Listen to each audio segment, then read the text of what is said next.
survey among guards in East Africa. And we have Jo-Antoine, who is Director of Risk and Welfare in a private security company, Garda World. And finally, Anne Lauder, who was researching and is the co-author of this paper with me and with our team of researchers. So thanks everyone for joining our discussion. Perhaps a quick introduction from my end. And perhaps you can show the slides, Anne.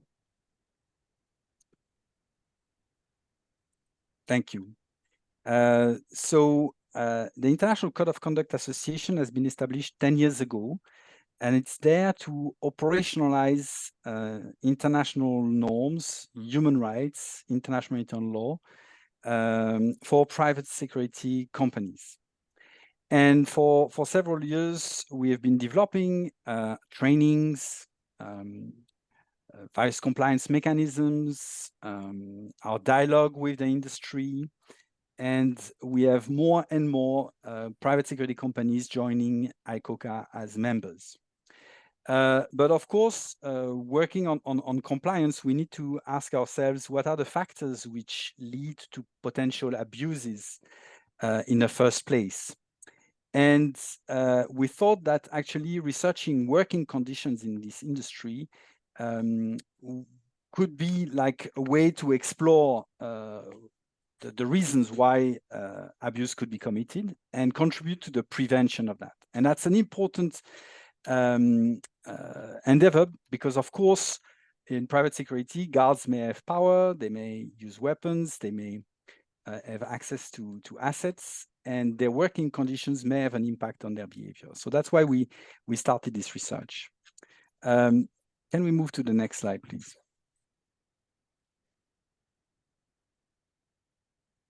The code has a series of provisions. The International Code of Conduct for Security Providers has a series of provisions which are directly related to working conditions.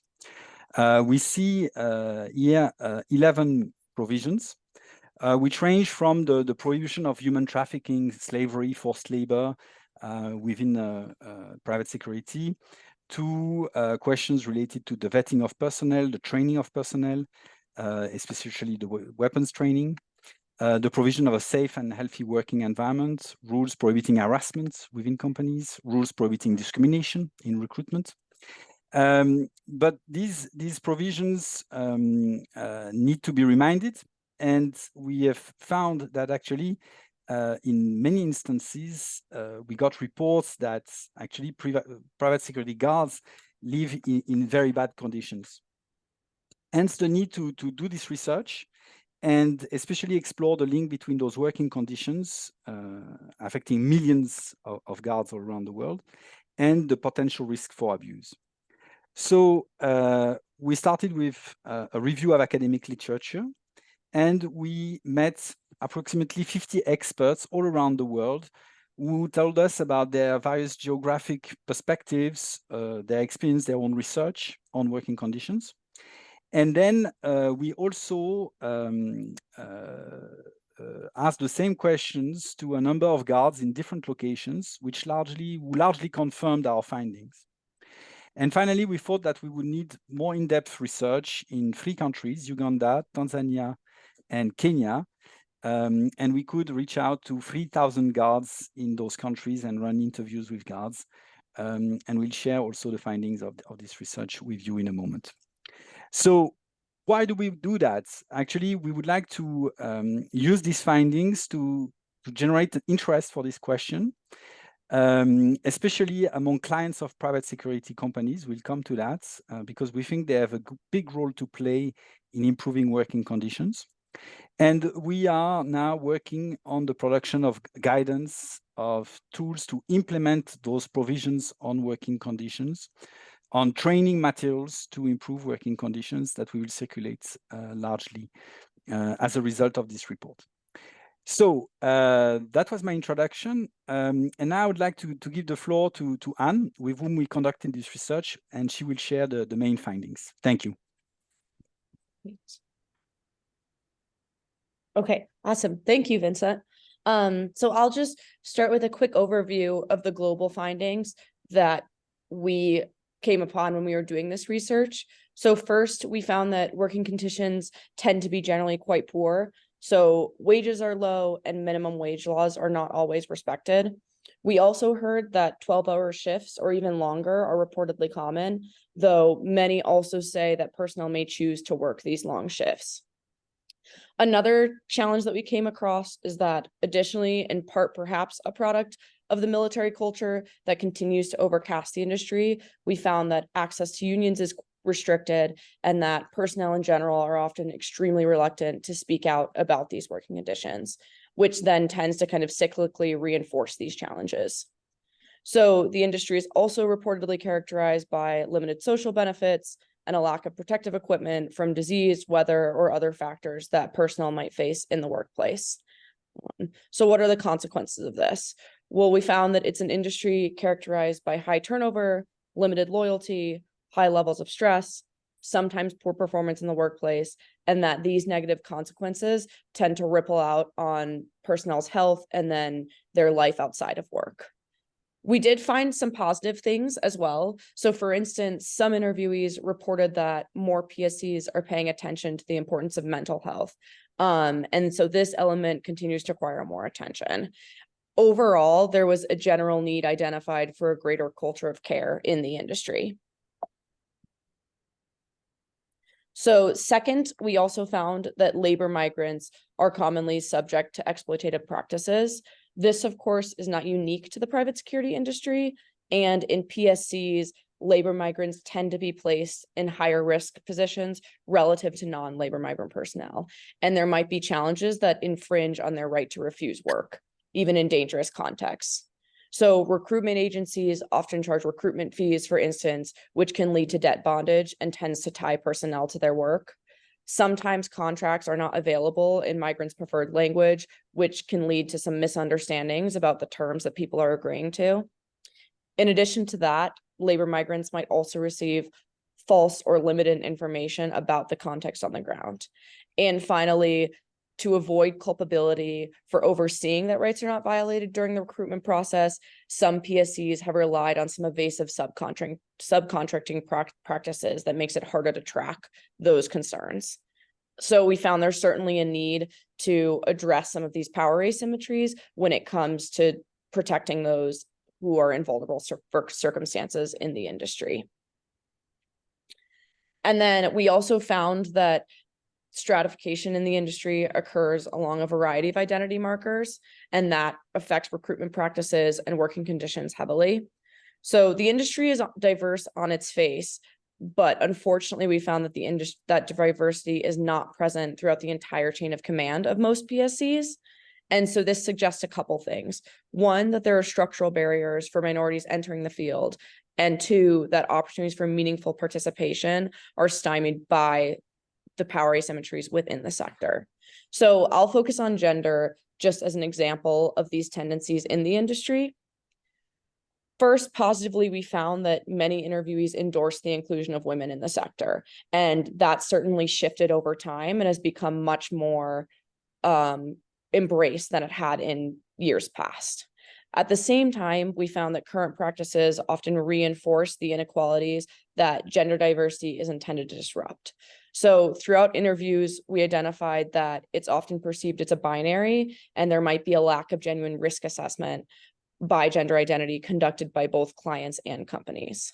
So this tends to lead stakeholders to rely on assumptions about the risks that various personnel will face, which then limits the extent to which women can be integrated into the workforce, and companies and clients can respond to gender challenges. We also found that this, at the same time, contributes to assumptions about the benefits of gender diversity that tend to be rooted in stereotypical ideas about traits or skills women might inherently have, which can include those in conflict resolution, cordial attitudes, or a calming presence in the workplace. This then fosters myopic narratives about women's contributions and at the same time generates expectations that don't always deliver. So sometimes women might be placed in non-decision-making positions. At the same time, there might also be expectations about their skill sets as guards that inhibits their ability to holistically participate in the sector. So all of these tendencies together can actually reinforce regressive gender dynamics rather than prevent them.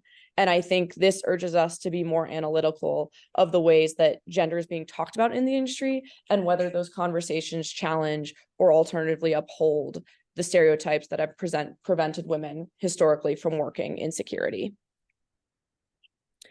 We also found that training is a critical but often overlooked component. So pragmatically, of course, we know that training has a high return on investment and mitigates the potential for harm, which protects the general public, clients, personnel, and PSCs. In addition to a lack of training, though, there is a tendency for stakeholders to emphasize the quantity of training at the cost of the quality of training. So there's certainly a need to focus both on traditional security training, such as firearms or self-defense, and to supplement this with training on other aspects such as conflict management and de-escalation. There has also been some preliminarily successful initiatives in the public policing sector on refocusing training on topics like interpersonal communication, de-escalation, and relying on tactical restraint only when necessary. So PSCs can certainly explore adapting this to their own operations. And so the crux of our finding was what Vincent mentioned, this idea that there's a direct link between poor working conditions and personnel's respect for the law. So when conditions are poor, private security can actually undermine rather than promote security and become one of the biggest liabilities in the client supply chain.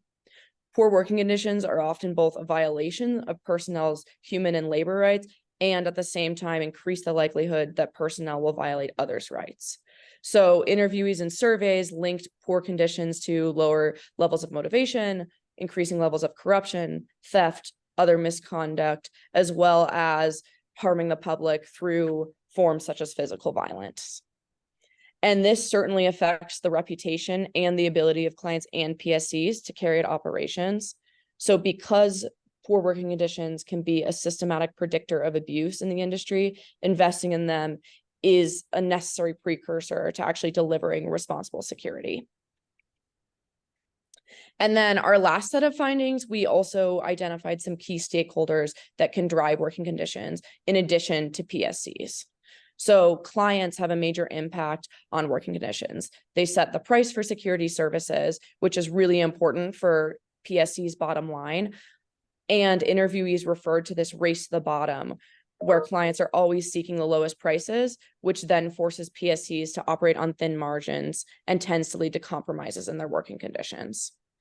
And in part, this is related to the nature of the client-supplier relationship when it comes to security aspects. So clients often see it as a necessity, but they don't often value or treat PSCs as partners in this. So they then invest little time, energy, and resources into the contracting process or engaging with vetting standards, which then leads to challenges in protecting personnel. Clients also reportedly lack understanding about what security work consists of or should look like. So these misconceptions can create poor communication channels between the client and the PSC, which also can inhibit service delivery. Among clients, there's certainly a need to reframe security as valuable rather than a box to tick. While many clients will focus on better security after an incident has happened, we found that good security is preventive, it's not reactive. Governments are also crucial, both, of course, as regulators that oversee minimum labor standards, but also as procurers that lead by example. So interviewees recommended a trifold process of insisting on high standards through legislation, investing in the necessary infrastructure to protect employees, and then finally inspecting through monitoring mechanisms to assess compliance with labor standards. As clients, interviewees also advocated for governments to recognize their role in protecting personnel through the contracts they design. The current regulatory framework over the industry tends to be fragmented and inconsistent across contexts. And then this increases the likelihood of PSCs and clients skirting responsibility for decent working conditions. And at the same time, we find there is a balance needed between private security practitioners having a seat at the decision-making table when it comes to legislation and leaving the industry to regulate itself. There's kind of an extreme on both ends, depending on the context. Inclusion is certainly important for matching the industry's realities, but this should also be attenuated by a variety of perspectives. And then finally, we identified that other actors and mechanisms can drive change by raising awareness of and promoting compliance with legal standards relating to working conditions in the industry. So interviewees that we talked to were extremely enthusiastic about elevating personnel's needs, whether that be through research initiatives, advocacy campaigns, or other forms of communication. And collaboration with and between these actors is particularly important. In other industries, for instance, partnerships between unions and CSOs have brought exploitative working conditions to the attention of policymakers and actually catalyzed corrective legislation that then better improved workers' rights and protected them from harm in the workplace. In addition to that, interviewees also expressed the value of these organizations and actors partnering with governments, which can certainly be particularly relevant in contexts where governments might have the political will to implement these changes, but lack the political capacity to address working conditions. So in addition to NGOs, CSOs, unions, industry associations, and ICoCA in particular, interviewees also identified that insurance companies can encourage compliance by informing PSCs and clients of the standards needed to protect personnel and informing them of liability. And so I think this was kind of an unexpected actor, but can be really important in driving some of these changes. And all of these actors together can catalyze change by tapping into existing commitments to corporate social responsibility and human rights. So leveraging some of the wider environment can be really important for driving some of this change. And we've seen it in other sectors and in other industries, and can certainly be applied here in different ways as well. So all in all, we find that there are, of course, there are gaps in working conditions. At the same time, there are also opportunities for innovation. And in these ways, this can elevate service delivery and then better protect all people in and adjacent to the industry by recognizing the value of working conditions. So I will leave it to Jael, who has done surveys in East Africa, and I think is really helpful for contextualizing some of these findings as well. Thank you, Anne. Thanks a lot. So, as I said, we ran a global survey. We asked several specialists around the world, and then we found important to also run a survey in countries, and we were lucky to benefit from the UK FCDO support to fund 3 surveys in East Africa. And we were extremely lucky also to find the right person to do so, Jael Amara, who is an experienced consultant in the field of research and policy work. And she could run these surveys and find out about the conditions of the guards in their own perceptions.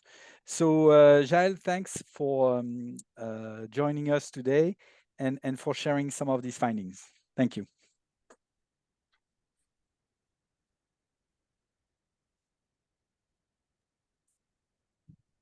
Okay, thank you, Vincent. I'm not able to share my video because the host has stopped it.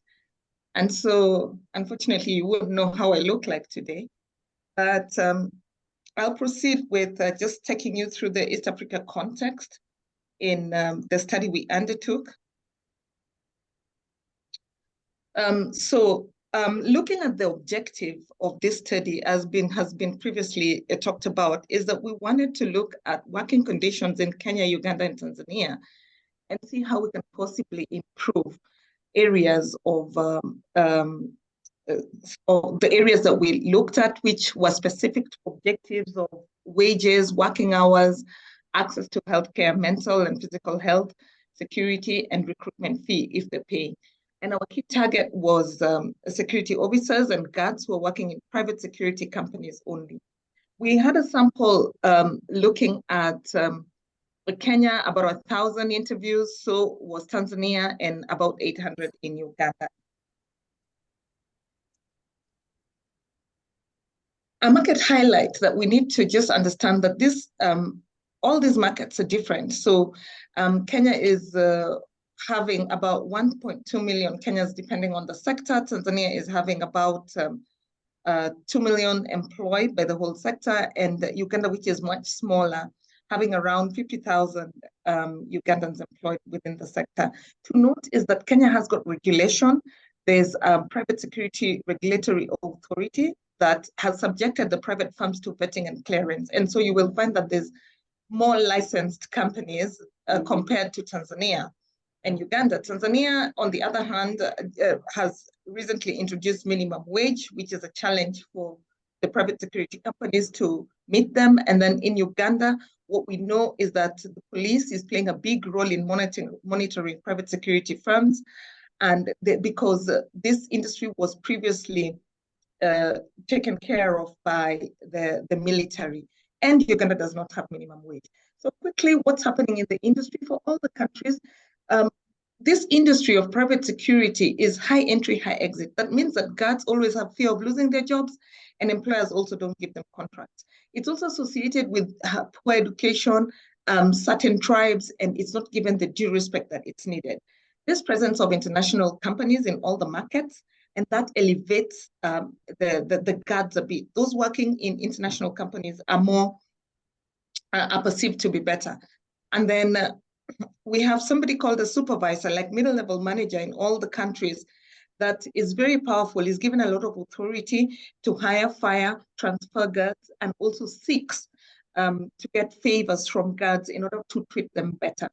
For Uganda and Tanzania, we know that there's high involvement of the police or the military, and this comes from the history that for you to open a private security firm, they had given this opportunity to retiring military and police officers. So a lot of them opened private security firms, and that's the history of them being involved. Quickly into looking at the registration. In Kenya, as I said, it's more licensed. So you find that 77% of the companies are licensed. Tanzania, less licensing, similar to Uganda. When we asked about contracts, so we need to know whether you have a contract or not with your employer. Kenya at 70%, there's also 28% that doesn't have contracts, which it mirrors the licensed versus unlicensed companies. So if you're an unlicensed company, you're less likely not to have a contract. In Tanzania, 56%, and in Uganda, 47% without contracts. Those who don't have contracts, it essentially means that the private security firm is paying you directly cash, and therefore they're able to avoid paying taxes, and you cannot be able to know what kind of margins they're making. They're not in the system. So when we looked at salary, we asked whether you were below minimum wage, above minimum wage, or within minimum wage. For Kenya, we found that most of the security guards were below minimum wage. In Tanzania, most were at 42% at minimum wage. And in Uganda, we found that they were above minimum wage, but we looked at an indicator because Uganda does not have minimum wage that is official. And then we asked about working overtime. And most of the guards, whether they're paid to work overtime, most of the guards are not being paid to work overtime. So you will find that somebody worked a shift of 16 hours and they were not paid for the extra hours. And this runs across all the countries. We also asked about benefits of national health insurance and national social security. Since Kenya has got more structure, we found that National Hospital and National Social Security Fund was remitted in the 70%. In Tanzania, the National Hospital only at 13% and the Social Security at 38%. In Uganda, on the other hand, they do not have the hospital insurance fund, but recently introduced mandatory national social security fund at 69%. And then they talked about other benefits, which is mostly meals at the workplace at 38%. But what happens is that the guards get deducted this amounts of money, but the employer does not remit them. So you find that you're paying, but at the end of the day, you don't benefit from the hospital insurance or the social security because your employer did not remit it as was needed. We asked how many days do they usually work in a week, and there was a couple working 7 days a week, 50% in Kenya, 45% in Tanzania, and in Uganda, 70%. It means that if you're working 7 days a week, you're not able to rest, and therefore you cannot be as efficient as you need to be. And this also goes against the human rights laws, where you're supposed to work at least 6 days a week and not 7. When it comes to health and safety, we then asked if they're taking breaks during working hours, and majority are telling us that they're not being given breaks during working hours. Everyone, Kenya 78%, Tanzania 82%, and 66% saying no, we do not take breaks, which is dangerous because you then you stand for long hours, you're not able to rejuvenate yourself, and you can't work as you should. In terms of work amenities, we asked if they have toilets, drinking water, shelter. Most of the guards do have these amenities. However, there's small percentages of 13% and 8% in Uganda where they do not have amenities. And in this area where they do not have amenities, it's in relation to night duty and where you find that the amenities are locked by the employer, and therefore you don't have access to something like a toilet or drinking water, which is detrimental to work. In looking at gender discrimination, yes, gender discrimination is there, though very low at 12%. We are in a society where we don't talk about discrimination much, but the discrimination is mostly on ethnicity. When we asked about sexual harassment, it is happening, and mainly for favors, especially for the women, so that you can be deployed to better areas of work. The guards then told us that they are not allowed to join unions. Most of them don't know, and most of them say, no, we're not allowed to join unions. And we then asked if you're represented with a union, and most of them are not represented with a union because there's fear of losing jobs when you join the union. The union management is perceived to be pro the companies or the clients, and there's an attraction fee in Kenya where you pay in order for you to join the union, yet they do not see the benefits. So then we looked at the challenges. What are the highly mentioned challenges? And quickly for Kenya, it was delayed salaries, Tanzania too, delayed salaries, Uganda low pay, but second to the issues that they're facing is long working hours, both day and night, and not having proper equipment and not having right working conditions was the second one. In summary, what are we saying? We're saying that, yes, the private security companies are in a competitive market, and what they're doing is that because they are competing and want to make more profit, they then take lower pay contracts in order to continue operations. What then happens is margins are reduced and the guards are the ones who bear the brunt. So employers therefore compromise on the welfare and the human rights of the security guards. The end effect is you find a dissatisfied workforce with low wages, no overtime pay, long working hours, and some of them resort to theft within the workplace. So then you find that you've got guards who are not operating at the level they should be because they're looking for second jobs and they're barely spending time resting. And this brings me to the end of the summary for the East African survey. Thank you so much, Jael. And now you can switch on your camera, your video. I think it works now. Oh, it was fixed. Sorry for that. Thank you. It was fixed. I'm sorry for that. We've had some technical issues today, but I think now everything is solved. So thanks so much for the interviews you ran among guards. And of course, there are many more data, and I think it's extremely precious when we discuss about human rights to have such data and to be able to establish this link between those working conditions and possible abuses. And I'm sure later on we'll come back to this, and I know you have many stories and many anecdotes about what the guards told you during the process. But now I'd like to move on after we discussed all the issues we found, to move on to start discussing also solutions. And I'll start with giving the floor to Joe. Joe is the head of welfare and risks at Gather World, a private security company which is a member of ICoCA. And she's also sitting on the board of directors of ICoCA. So she knows very well the code and its application and the challenges in private security. And recently we started this conversation around the solutions, and I was really very impressed by a knowledge of the sector. So Joe, how do you what do you think about these results, and what could be the solutions brought by private security companies?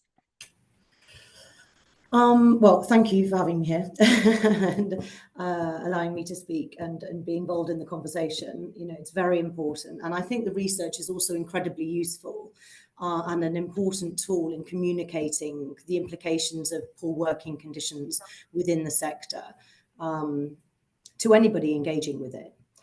I would open saying there is a huge difference between projects and contracts for a start, and from location to location. And what constitutes poor working conditions does differ wildly. You know, we've seen from this research that it could be something as basic as not having pay for what you're doing or being remunerated properly, but it also goes as far as, you know, being deployed and not having the right recreational area so that your mental well-being is not, looked after when you're in a hostile environment. So it's a pretty wide subject. That said, I don't think that the solutions are necessarily different. My suggestion will be that the solution is the same for both sides, or one of the solutions.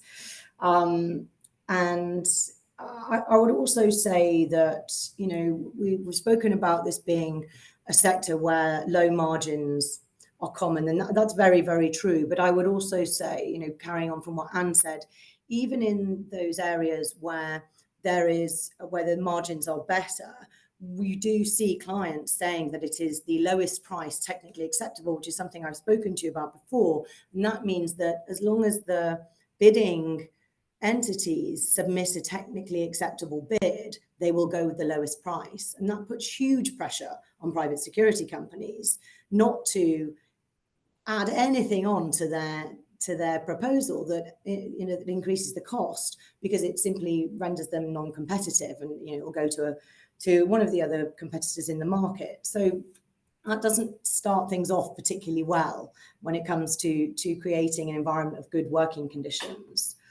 So, I mean, you know, there are clearly things like minimum wage and working hours and breaks, etc., that I think fall better under legislation and regulation to, you know, for those to solve those issues. But beyond that, I think the clients are key. I think engaging the clients and them taking some responsibility for the selection of their suppliers and vetting those suppliers properly, I think that that's key to changing this, or improving the standards across the board in the industries. And their approaches are incredibly different in my experience. You know, some of them will be prescriptive in what's required in relation to staff rotation, accommodation standards. The training may be specified within a contract. They may stipulate certain PPE requirements, and they'll be very clear about what welfare they expect. Some of them will not touch on any of those things. You know, they will just let the private security company deliver security and be very hands-off. And some are even more progressive in that they're tackling subjects such as D&I, and they will ask for KPIs to be met in relation to diversity, whether that's women working on a project or, you know, any other kinds of D&I subjects.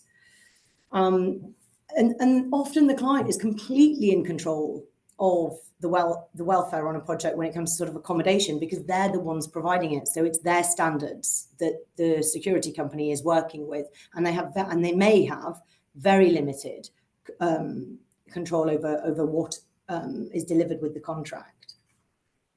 So I think in order to sort of address these issues, there has to be a collaboration. Neither party is able to improve welfare standards alone. They must work together to achieve this. And I think reports such as this are key.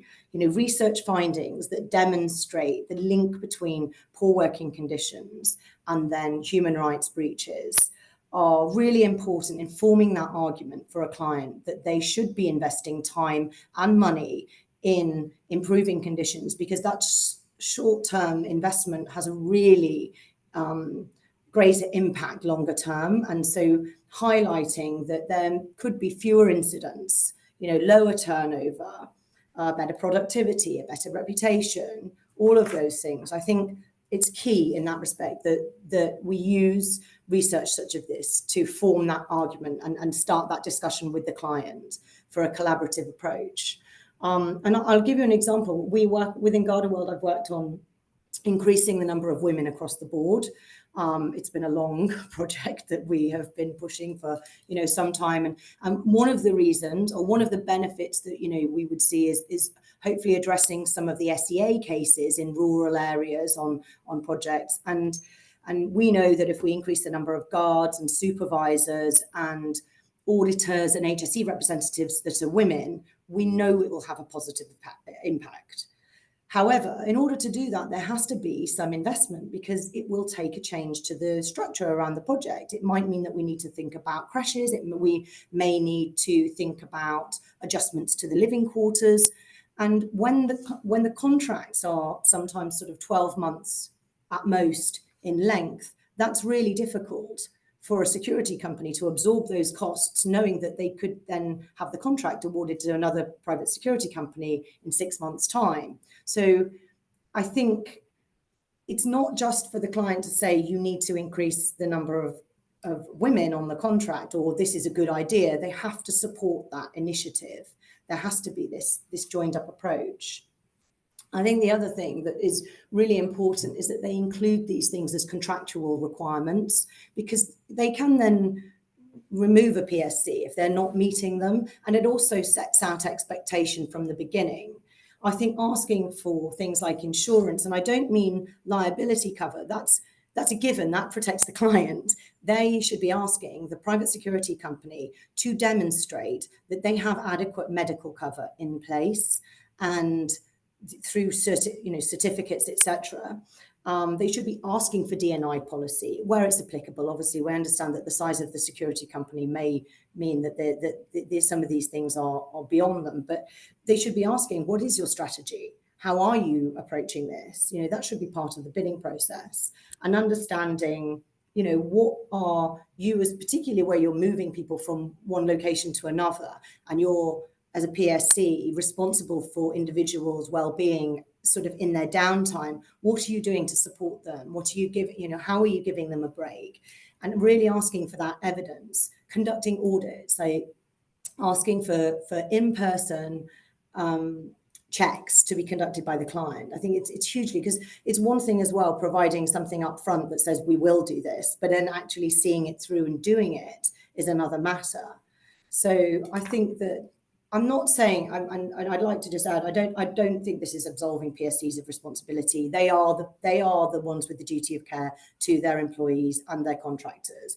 Primarily, it is their focus. But what I'm saying is that's obviously not enough, because we're having this discussion. So how do we tackle that? Well, I do think, therefore, the client is key. And if PSCs also see that their client is not meeting them themselves, have a look at whether or not they're, members of the VPs or whatever, or engage with organizations such as ICoCA to seek advice, because they may themselves not be meeting HSE standards or whatever it is. And, just basic things like we would conduct welfare surveys amongst our staff. Like, it's really important to understand yourself as well. You may have the best intentions as a company, but are those policies actually being enacted in the regions, in your other locations. So engage in in-person audits yourself and get on the ground and ascertain that the service of delivery you aspire to is actually taking place. Yeah. Thank you very much. Thank you, Joe. You gave a very concrete solutions and how to proceed in improving things.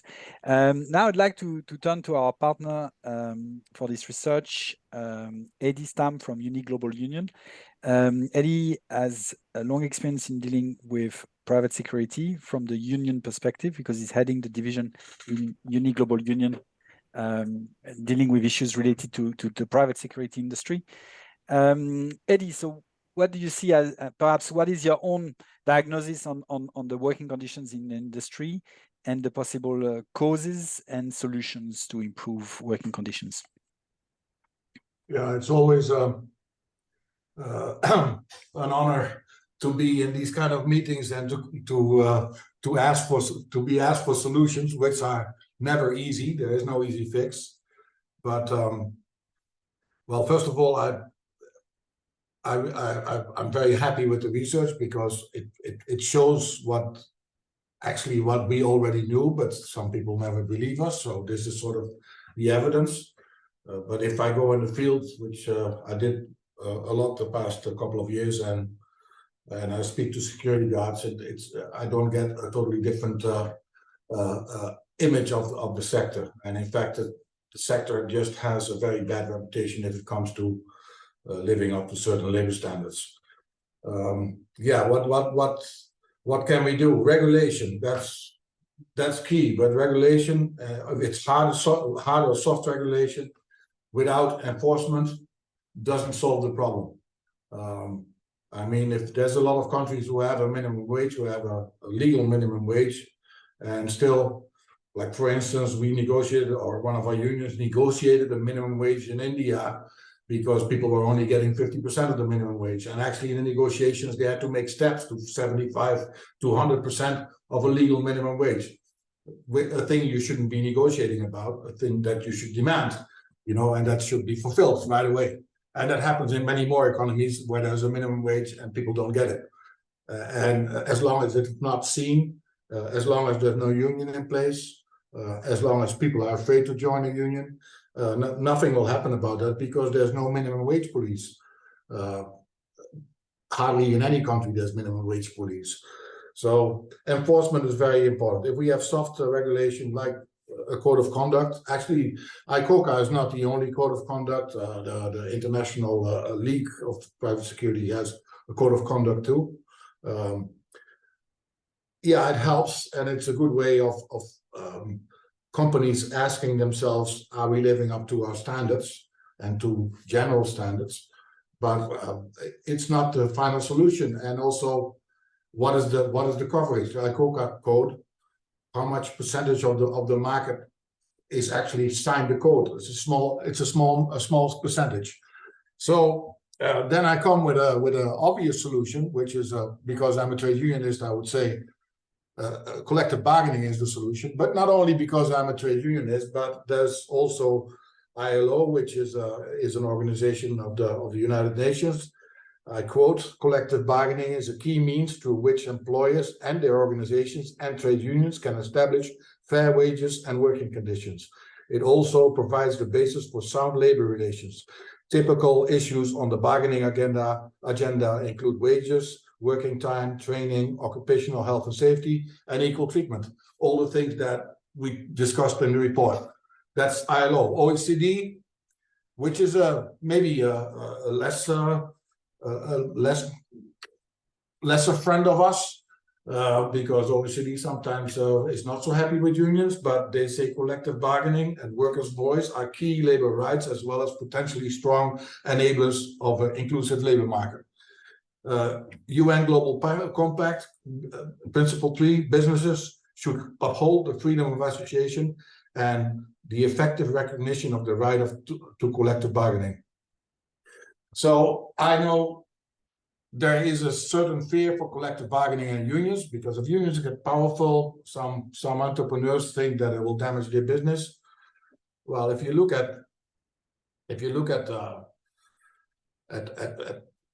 countries with a high coverage of collective bargaining, these are not the bad performers, you know, economically. If you look at sectors with high collective bargaining coverage, these are not the bad performing sectors. So it's not, there is no evidence that strong unions and serious collective bargaining is undermining the position of a company, of a business, as long as it is coordinated. You know, if I would be in a market and I would do collective bargaining with one company and I would demand from them things that I don't demand from other ones, of course, then you have a competition issue.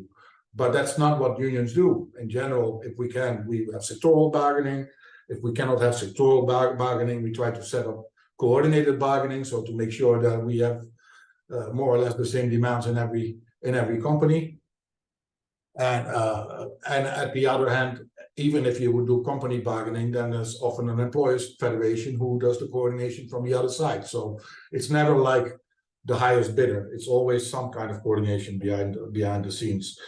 So what are the obstacles to achieve a well-functioning industrial relation? First of all, it's the scale of the industry. I mean, I just digged up some numbers because there's not so many statistics and numbers on the sector. That's always hard to find. But for instance, the USA industry statistics counts 11,000 security companies with an estimated workforce between 800 and 900,000 people. South Africa Private Security Regulation Authority, PRISA, they count 9,539 companies with 500,000 over 500,000 active guards. And then we have India, which is that's the most amazing one.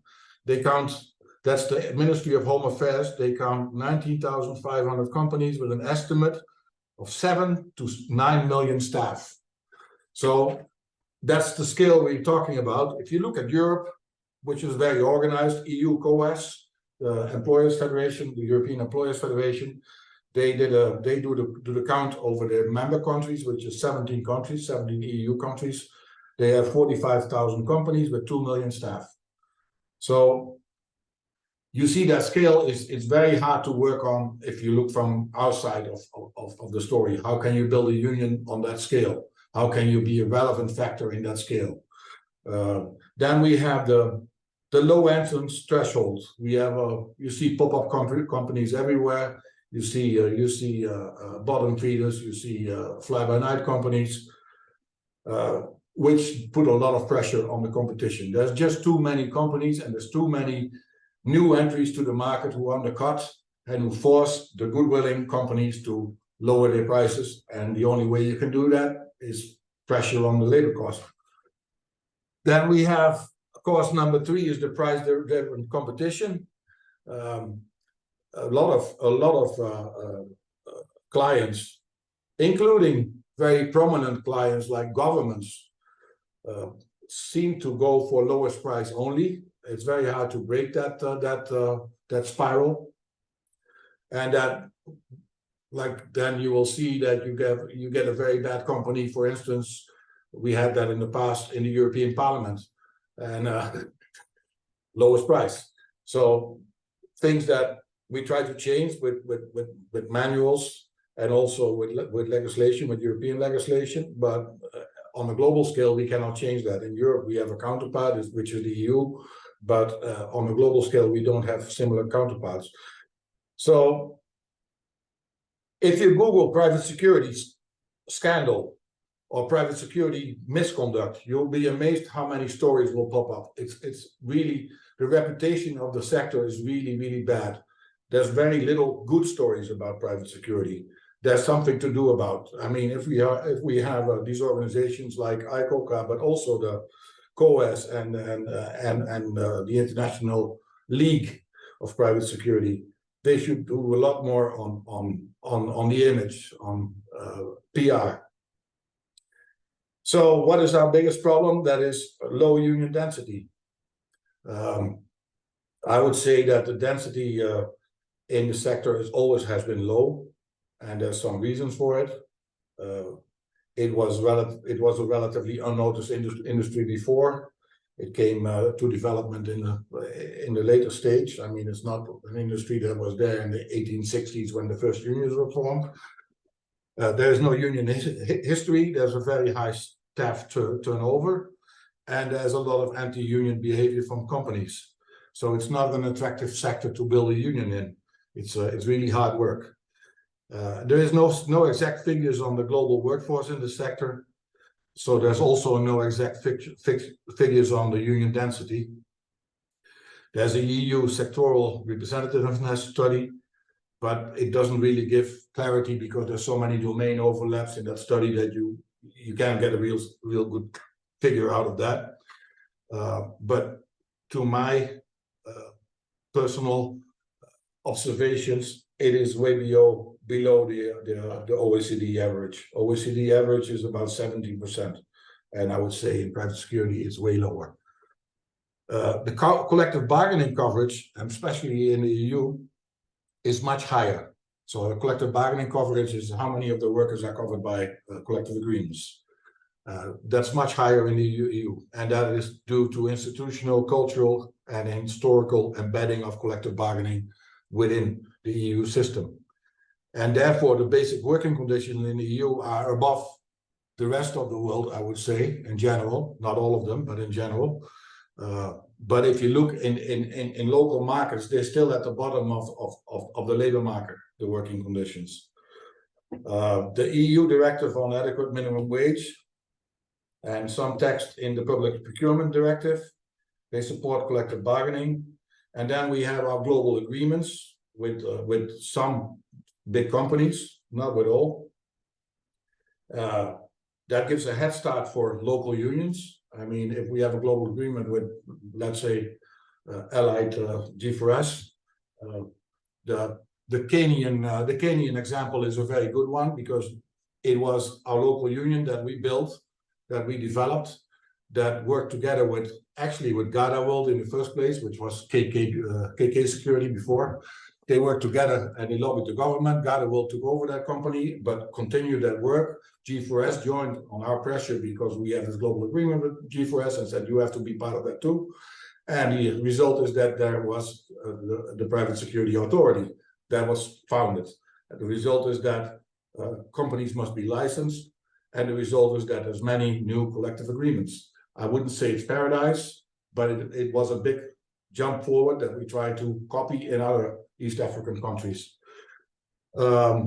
So these global agreements, they give a jump start, but they don't resolve all the issues on the short term. That's very long-term thinking, and it's also a capacity problem. Like how many unions can we actually help to develop in this enormous scale that goes very slow? We can do 4 or 5 countries at the same time, but that's about it.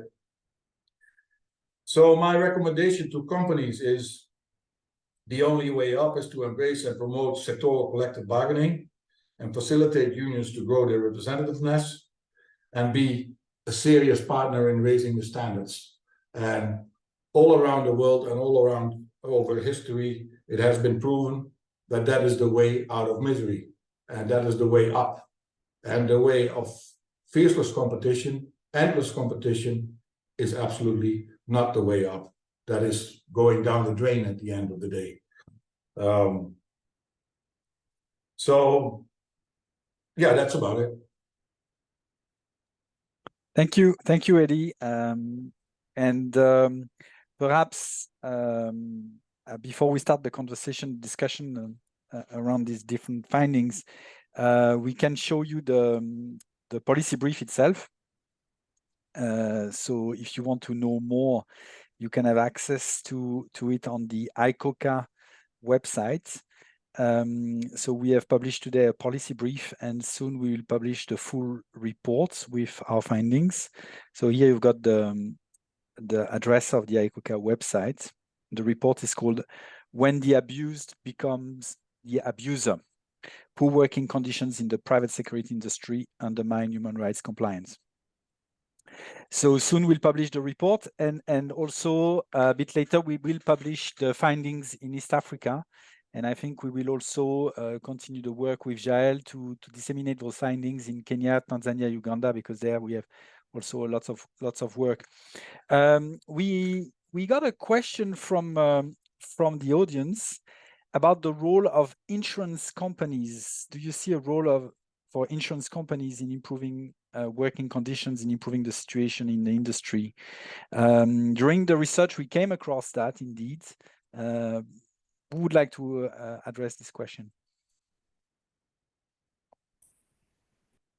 Joe, do you want to go? You can go. Well, I was only going to talk about it as somebody who runs GARDA's insurance program, and so I absolutely agree that this is something that they could have quite a lot of influence on, because companies have to place insurance. It's a legal requirement in most of those locations. And as part of the assessment process, they can set minimum standards themselves for policy placement. And they do, and they should, ask for evidence of what companies have in place with risk mitigation or compliance with legislation, whatever it may be. I mean, they won't be able to get as far as, ensuring that there's adequate attention paid to D&I, but I do think the basics that you were talking about, they absolutely could make as part of their vetting process for clients. Yeah, and I think our findings certainly echoed that in terms of, because there's a focus on reducing risk and conducting risk assessments, that can lead to protecting personnel because of this focus on compliance. And when there is risk that could affect operations, it can also encourage companies to protect personnel to reduce that. So I think that's the main mechanism that we heard it works through, is through these risk assessments. Thank you. We have a question from Vicky. She's asking, any example of how sectoral, multi-stakeholder or business-driven initiatives or standards which client companies are committed to or certified by, such as fair trade, any of these have paid attention to checking working conditions of security guards? Are you aware of any such initiatives by clients?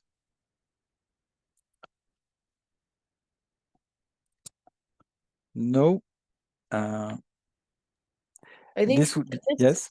This would be, I think, slightly adjacent to this, but the UNGPs tend to be driven by businesses.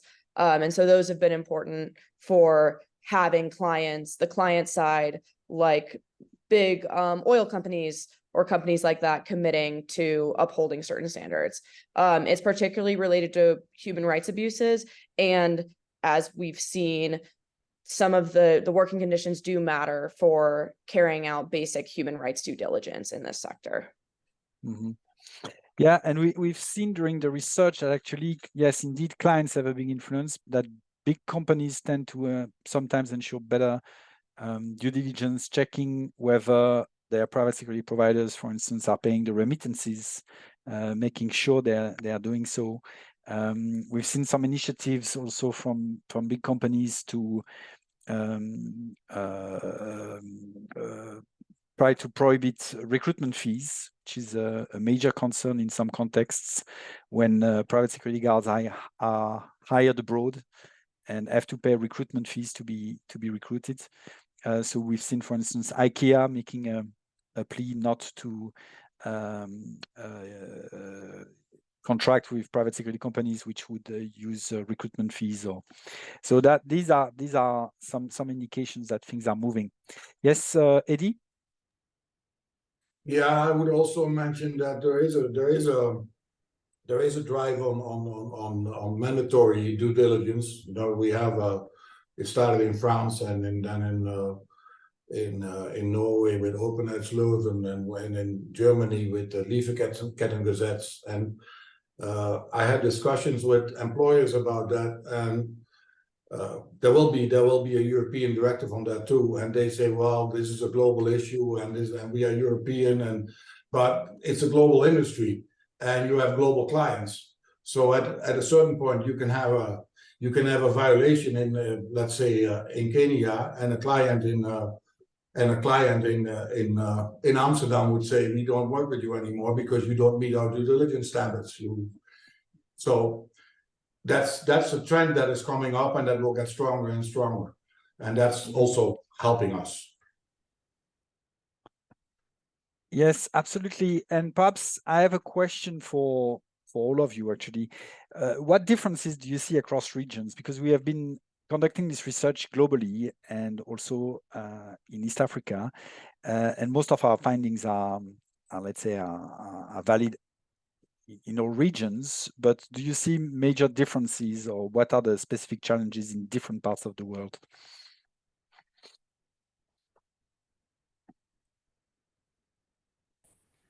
And I think they're huge, the differences.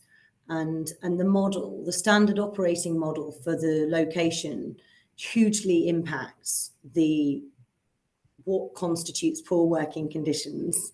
So, you know, some of and this is my experience is only my experience, but, you know, working in a multinational, I can see that across the Africa region, things like minimum wage are a huge issue. You know, that is something that we see when we are vetting companies for acquisition, etc. We can see that sometimes they've not been paying it, and we don't know how it's got to that point that they've, that they've been able to, but that is not as much of an issue across the Middle East as far as, well, in the complex environments. Obviously, I know there are lots of other areas where there's, you know, that they sort of the lower paid guarding sectors where it is. But I just think that it differs hugely, which was my point at the beginning, that we are talking about working conditions, but what constitutes poor working conditions just is very different from location to location, and also within locations from sector to sector. So I think, you know, generally it's better across the diplomatic sector generally, and we have some governments who are really doing a fantastic job leading the way in being prescriptive within contracts and asking for those, you know, those requirements. You know, as I said before, I'd shout out to the UK government. They do a very, very good job at that. And then you don't see it as, I'll be honest, you don't see it as much in a commercial contract. So yeah, I think it's wildly different. Yeah, thank you. Anne, what differences did you notice during the research? I think one thing we did notice was certainly access to unions tended to vary quite dramatically. We heard that often in some European contexts, it's quite a bit easier to access unions. And then for surveys and interviews, both in Latin America and in North America, that access was significantly restricted. There's differences in governance as well. For instance, in North America, a lot of interviewees lamented that private security practitioners don't have a seat at the table. And in Latin America, we heard that one of the concerns and one of the contributors to some of these violations is that instead the industry does have a lot of power and a lot of access to politicians. There's a lot of blending in Latin America too between private security and organized crime, and that creates a lot of concerns for mitigating human rights abuses, for the reputation of the sector, and for the level of professionalism of the sector. So that was certainly a concern as well. I think too, the concern of labor migrants, that didn't happen across the board. We often tend to see that in contexts where Western expatriates, for instance, would be present. So we see it a lot in Afghanistan and Iraq. Those are places where those were concerns, and less so, I think that wasn't a concern in East Africa, in Kenya, Uganda, and Tanzania. We didn't come across that as something that guards were facing as challenges. There's just far less labor migrants working in that industry in those contexts than in places where some of these big multinational Western operations are occurring. In some other contexts. And we also know that actually some private security guards are recruited in Kenya or Uganda to travel, for instance, to guard compounds. In Somalia, for instance, we know that they are also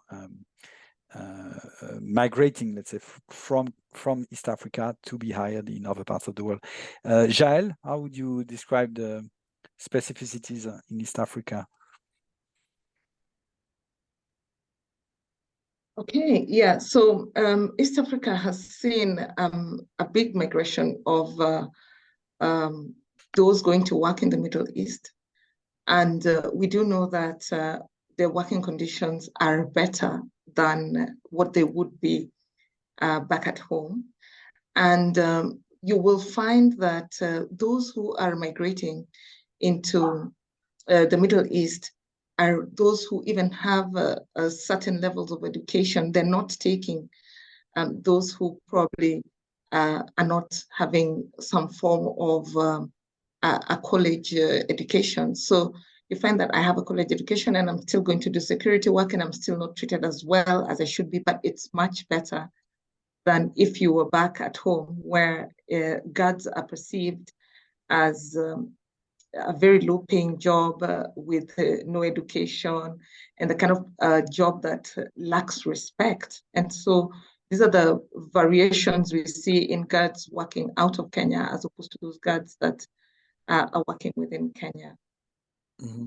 And we see also something perhaps we have less in other parts of the world, the informal sector, because we have guards hired by private security, well, by private security companies, but then also lots of guards directly hired by Yes. commercial entities. This is also, I think, something quite specific to Africa. Yeah, so yes, we do have guards that are hired within the private security companies, and then we've got a whole big informal sector.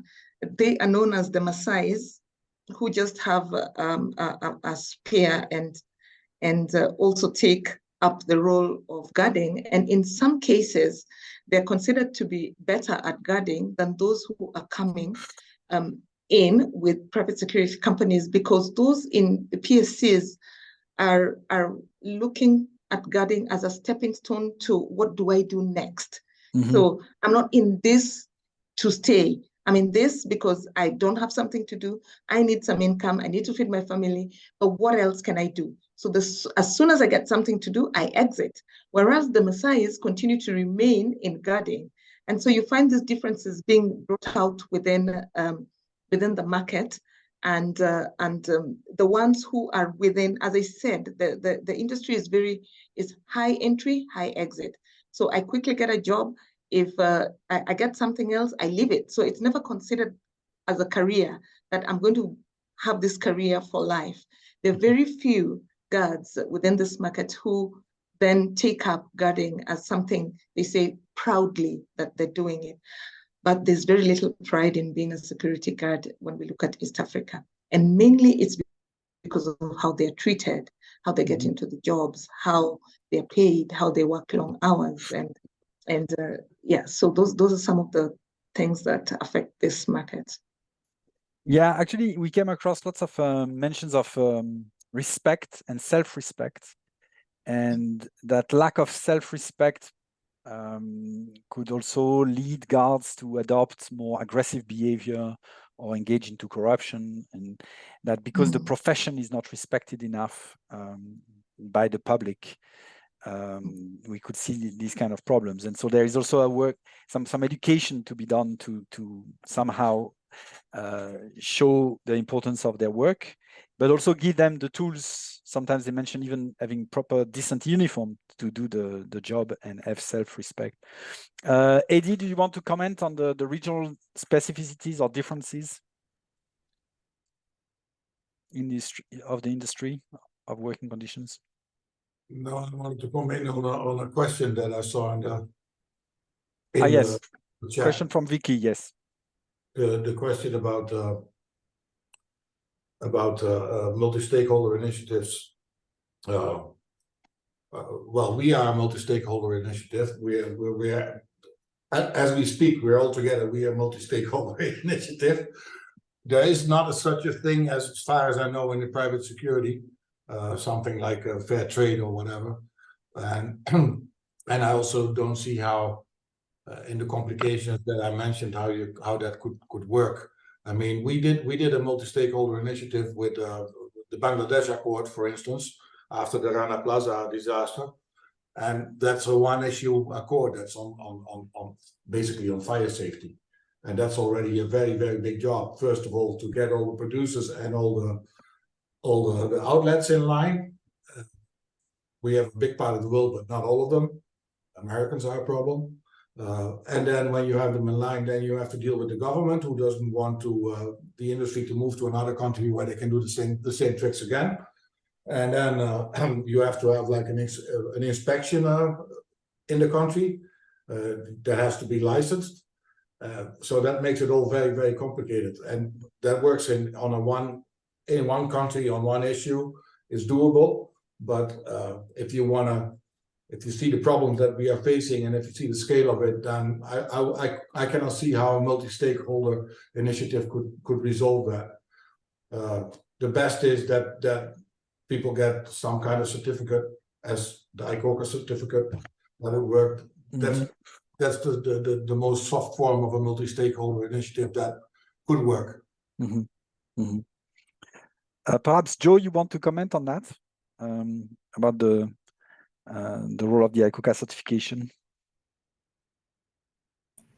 Well, actually, it depends on who requires it. And this is where I go back to clients being key again. Sorry, I was pressing the same thing.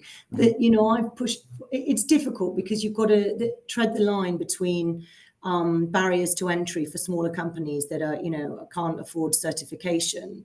But I do think that, I think it's, you know, if you have an important client, I'm going to use again the UK government as a, I hope they don't mind, as an example, and they, you know, they specify ICoCA.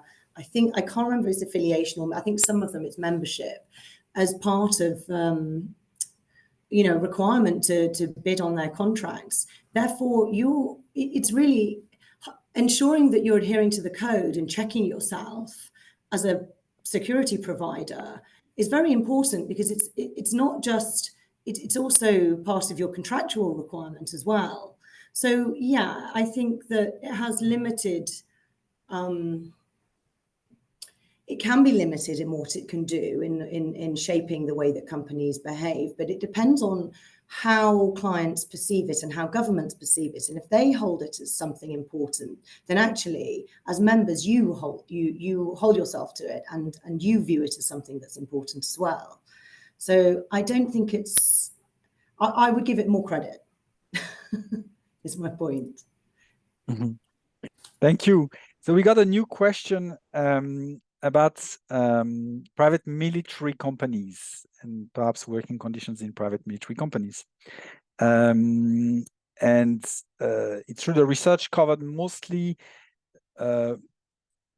private security companies, but during our research, we also had interviews with specialists who worked on the conflicts in Afghanistan, in Iraq, and they describe, let's say, a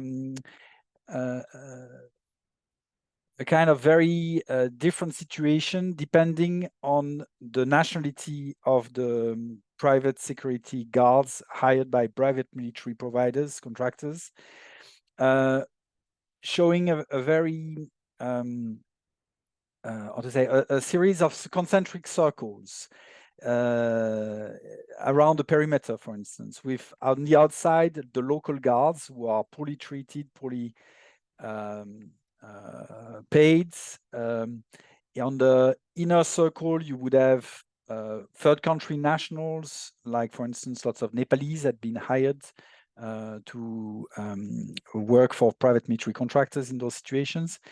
And inside compounds, running operations, you would have Western contractors who are better paid, better treated. So they describe a very, how to say, different situation according to nationalities in the private military companies operating in this context. Do you want to comment on that? Anyone?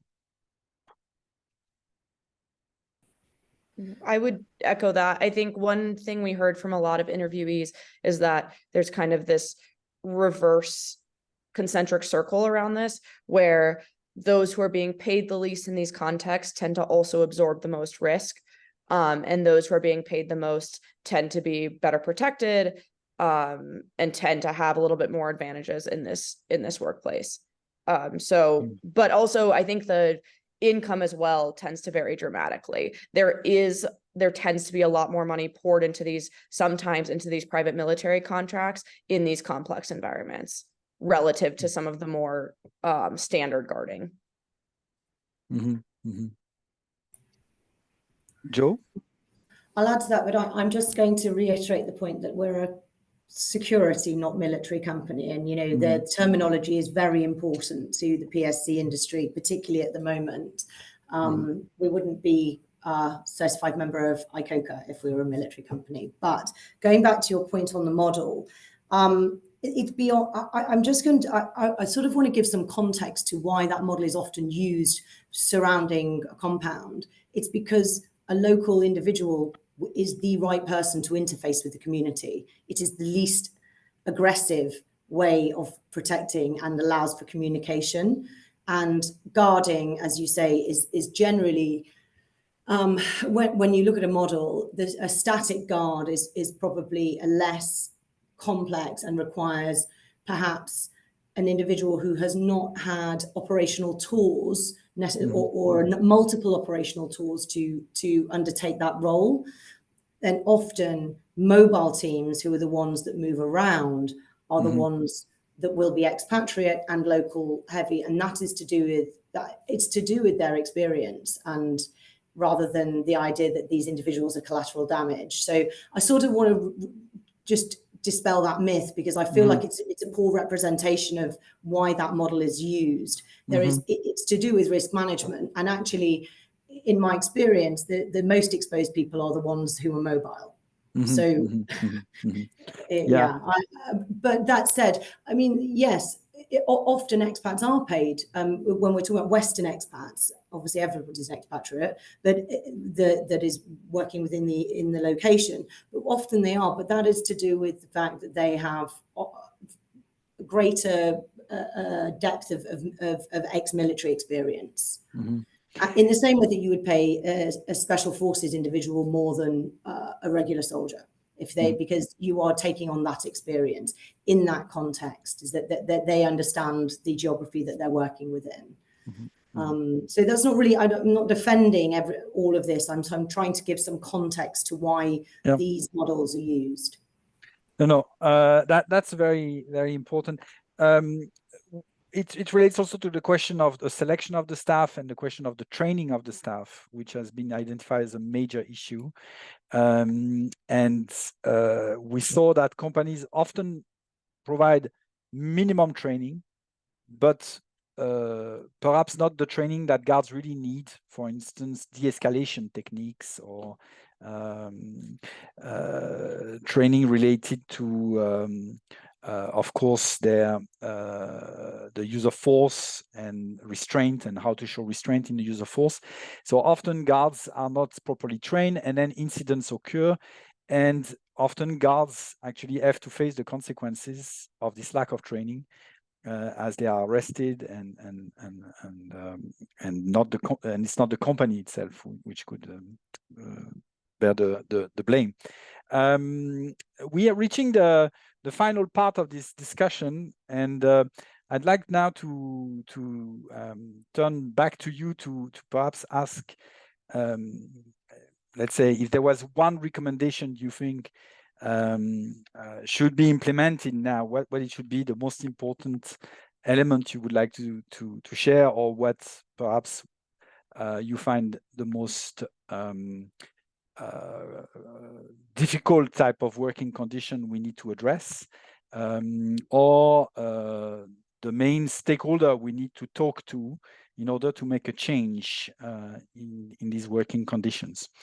So who would like to start? I can start.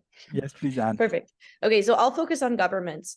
I think that the first thing is to recognize and acknowledge the value of working conditions. And that means working with stakeholders like ICoCA. That means being more inclusive in this process when making decisions. And then I think there's also value in referencing international legislation and international law, and relying on that to start to build out some of these policies, while also rooting it in context. Certainly partnering with other governments, because standardization is a major gap in the private security industry. And then I think also, again, working with other stakeholders, and then to vocally promote this, and I think to take seriously violations of personnel's rights. A lot of this is reliant on reframing investing in working conditions, not as a burden, but as an opportunity to elevate service delivery and to better protect everyone who is in the sector and those who are adjacent to it. Mm-hmm. And I can, Jael, I'm going to move to you next. Okay, so the one take, I'm going to talk about employers. Employers need to perceive and think about this industry as, in East Africa at least, as one that is important, because as long as they continue to accept the lowest bidder kind of contracts and have low margins, then you will find that the problems will continue to remain the same. So you will find that there's compromise on the guards, and they continue to suffer because somebody else is not voicing what they need to do. And with that, you'll find that the industry then becomes less important, and we're not going to have a seriously regulated industry when we continue to take low value work, low margins, and therefore the security guards then become victims. Thank you.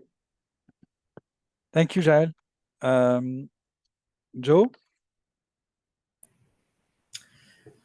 I just go back to saying, I think, the clients need to take, as we all do, any of us that work in a corporation need to take responsibility for supplier selection and take it seriously, and also understand that legislation is going the way that you as the company will be held responsible for your supplier selection, and any sort of breaches that they conduct, then you're going to be held responsible for them too. So I think it's really important that clients understand who they're working with and can be sure that they are working with a reputable company, and that they are providing working conditions that allow people to do their job properly, and don't put themselves and the members of the public at risk as a result. Thank you. It's also one of the main findings of the study, I think, to really push on the responsibility of clients. And so, Eddie, you've got the final words, and I think it's only fair because you've worked so hard to actually make a difference for the life of private security guards over the years. And you went very far sometimes to defend the rights, individual cases. And I know how much you're devoted to this issue. So please, what would be your main recommendation? Well, if you, I totally agree that the client has a responsibility, but the client also has an enormous choice of cheap offers. That's really a problem. So at the end of the day, if you want to be a responsible employer and not want to make money at the cost of your staff, you'll find our unions and us on the global level, and unions on the national level or even on the local level as a partner, and we help you out. And we also help you to push the clients in the right direction. If you want to continue with making money at the cost of workers, then you have to fight us every now and then. And there might be a day that we get strong enough to fight the hell out of you, which we do every now and then. So that's your choice. And I think there's only one fair choice. If you really believe in your heart that everybody who works for your company should have a decent life and decent working conditions, then you'll find a partner in us, and we will help you out, and we are listening to your problems, and we are patient, but that's a long way to go. Okay, thanks a lot, everyone. Thanks for those who attended the webinar. We have recorded it and we will publish it online. And of course, it's a long way to go, as you said, Eddie, and we will have to push this issue further. we are starting with this publication of the research. As I said, the report with detailed findings will come out soon. And definitely we'll have to find other instances, other places, continue the work to improve working conditions and sensitize clients in particular and governments on this need. Thanks, and have good morning, good afternoon, good evening to all of you. Bye-bye.